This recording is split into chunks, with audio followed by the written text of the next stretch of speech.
歡迎收睇灣區港人之家嘅頻道啊，又係我啊華仔。今日咧就同大家介紹我哋中山市區嘅公寓啦。呢個項目嘅位置咧就喺我哋石岐同埋東區嘅交界處嚟嘅位置，非常之靚仔，就係我哋後邊呢個中柏公館啦。咁點解咁講咧？我同大家講一下對面呢個保利嘅樓盤咧，依家賣緊嘅價錢咧係22,000蚊左右均價嘅，佢係我哋中山新型嘅4.0產品住宅。咁我哋門口嗰條就係喜灣道，一條馬路之隔，價錢非常之大哈。咁依家我哋講緊戶型咧係33平方一房，41平方兩房嘅。咁佢最低價錢咧，一房嗰個係28萬，你就可以攞低啦。咁可想而知價錢相差幾多。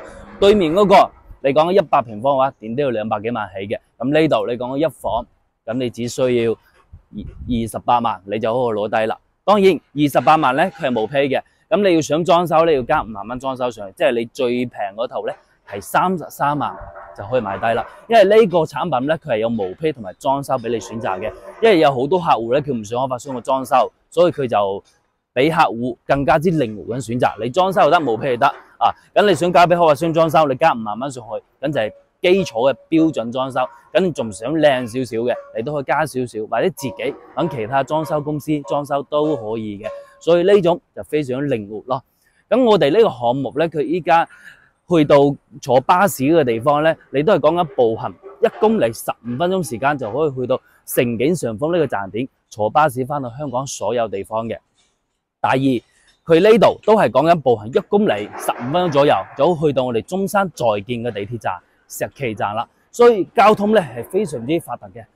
講緊我哋配套啦，我哋配套咧係10分鐘之內可以囊括咗我哋中山最旺嘅5大商圈 ，Coco City、利和、大信、萬象匯同埋富力城啦，都係講緊打車嘅話都係8蚊雞左右，你就可以去到呢啲商圈啦。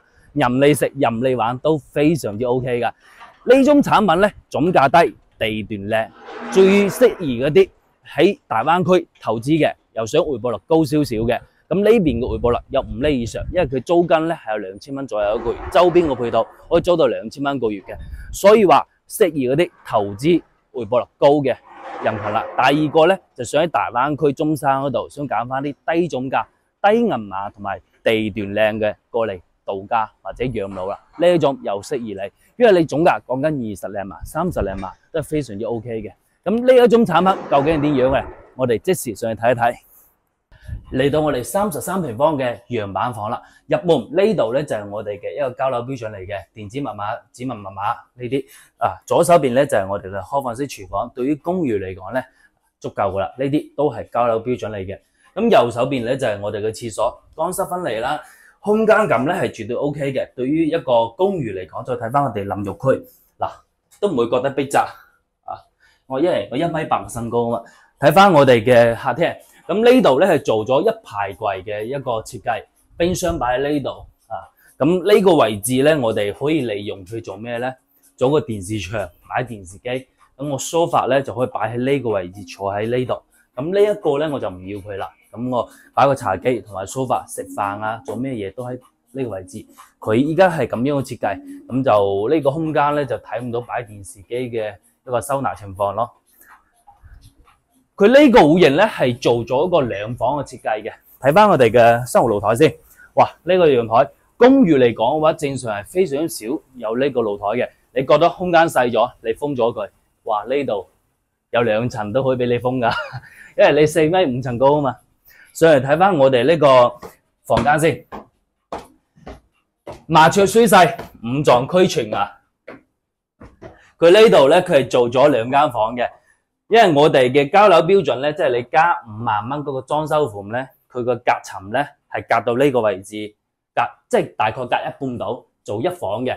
咁呢一個咧，佢係洋板房嚟嘅，佢隔咗比較深嘅，咁樣咧係做咗2房。嗱，呢度係一間房，呢度又係一間房，即係你一家3口啊，或者有帶朋友上嚟嘅，咁就有各自個空間咁樣去瞓覺咯。呢度一間房，呢度一間房。互不打擾就睇翻自己嘅情況，要唔要根據佢嘅想做1房或者2房嘅設計，因為你5萬蚊裝修款咧就係做1房嘅。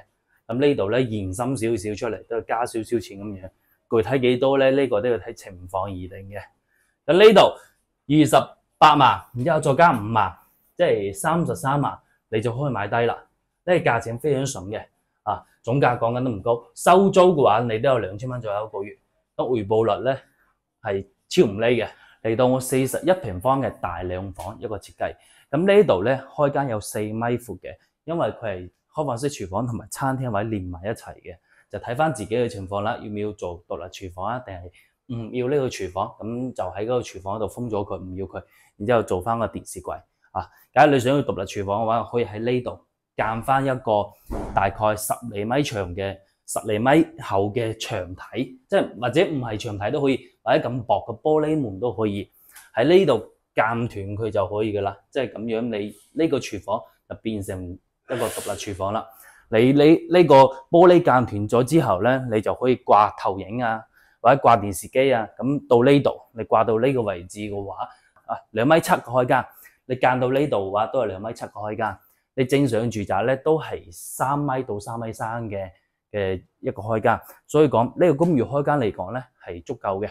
呢邊咧可以做翻嗰個收納空間啦，即係嗰個樓梯底下邊咁呢啲用個門封佢起身打開，咁就唔使咁難睇啦。因為佢到時候入住咗之後嘅話，擺嘅雜物一定多嘅，你唔好似咁樣原版間咁樣擺，就好睇好多。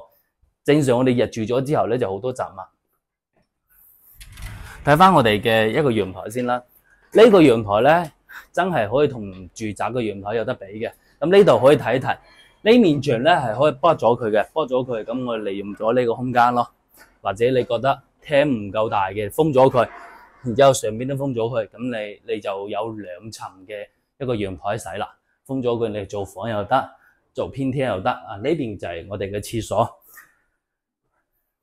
都係一個乾濕分離啦，同埋獨立嘅洗手盆，咁樣就唔會影響到入邊嘅沖涼啊。